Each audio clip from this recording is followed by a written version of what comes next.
చూడండి కాకరకాయలన్నీ మన చెట్లలో ఉన్నాయి ఫ్రెండ్స్. 1 2 3 4 ఒక 5 మన చెట్లో ఉన్నాయి. ½ కిలో బయట తెచ్చిన్నారు. ఇవన్నీ కూడా మధ్యలో కట్ చేసుకొని విత్తనాలన్నీ తీసేసి పైదంతా గీకేసి బాగా కొద్దిగా ఆయిల్ వేసి ఫ్రై చేసి పెట్టుకున్న హాఫ్ బాయిల్ అన్నమాట ఇది. ఇప్పుడు ఈ పౌడర్ స్పెషల్ ఫ్రెండ్స్.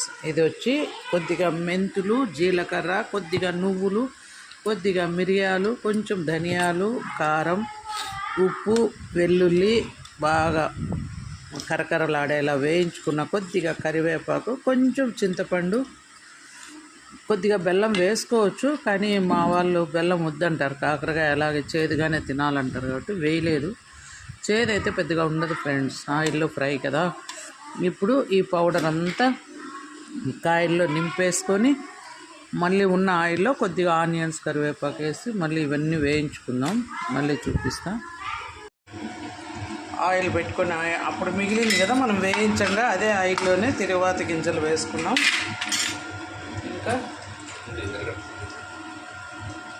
ఆనియన్స్, కరివేపాకు. ఇప్పుడు తిరువాత గింజలు వేగినాక ఆనియన్స్, కరివేపాకు కూడా వేసుకొని ఇదంతా ఒకసారి బాగా వేపుకున్నాం. ఆల్రెడీ పసుపు, ఉప్పు, చింతపండు అన్నీ కూడా దాంట్లో పొళ్ళు కొట్టేసినాం కాబట్టి బాగా వేగిన తర్వాత ఇందులోనే కాయలన్నీ పెట్టేస్తాం. కొత్తిమీర కూడా వేసేసుకున్నాం. వేగిపోతుంది ఇందులోనే బాగా. ఫ్రై అయితే చాలు, మళ్ళీ కాయలతో పాటు ఫ్రై అయిపోతాయి కాబట్టి ఇంకా కాయలన్నీ పెట్టేద్దాం. మెయిన్ ఇదంతా కొంచెం టైం ప్రాసెస్ ఫ్రెండ్స్. మనము వేయించుకునే దాంట్లోనే ఉంటుంది. ఫస్ట్ అంతా వట్టివి కాకరకాయలు వేయించుకున్నామా, అదంతా వేగిన తర్వాత మళ్ళీ ఓ పక్క విత్తనాలన్నీ వేయించుకున్నామా, అవన్నీ పొడి కొట్టుకున్న తర్వాత చల్లారి పెట్టుకున్నామా, మళ్ళీ చల్లారి పెట్టుకున్న పొడి నింపుకున్న తర్వాత ఎర్రగడ్డలు వేయించుకున్నామా, ఇంకా అందులోనే కొత్తిమీర, కరివేపాకు వేయించుకున్నామా, ఫైనల్గా కాయలన్నీ పెట్టుకున్నామా. అంతే ఫ్రెండ్స్. వీటిని మూత పెట్టుకొని వేయించుకోవచ్చు. లేదు క్రిస్పీగా కరకరలాడేట్టుగా ఉండాలనుకుంటే మూత పెట్టకూడదు. మూత పెడితే తొందరగా మగ్గుతాయి. అది ఫ్రెండ్స్.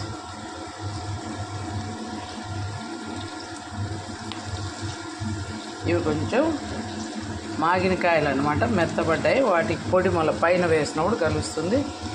దీని మీద కూడా కొంచెం ఇవన్నీ వేయించుకున్న తర్వాత మళ్ళీ పైన ఉన్న పొడి వేసేద్దాం. ఫస్ట్ అయితే ఇవి మగ్గనిద్దాం. ఊరికే పొడి పోకుండా అలాగా చిన్నగా కలుపుకున్నాం. మనమైతే మూత పెట్టేద్దాం, బాగా మగ్గుతాయి తొందరగా. కొంచెం సిమ్లో పెడదాం. వేగిపోయినాయి. ఇప్పుడు ఈ పొడి మనం కొట్టుకున్న పొడి అంతా వేసేసుకున్నాం.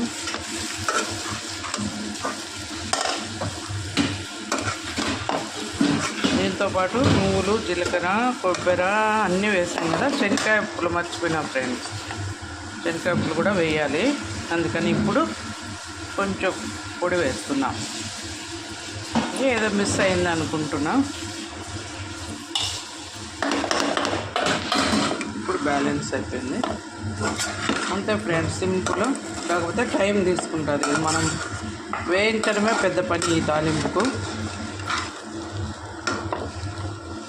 ఇంకొక 2 minutes మూత పెట్టేస్తే కాకరకాయ కారం రెడీ అయిపోయింది.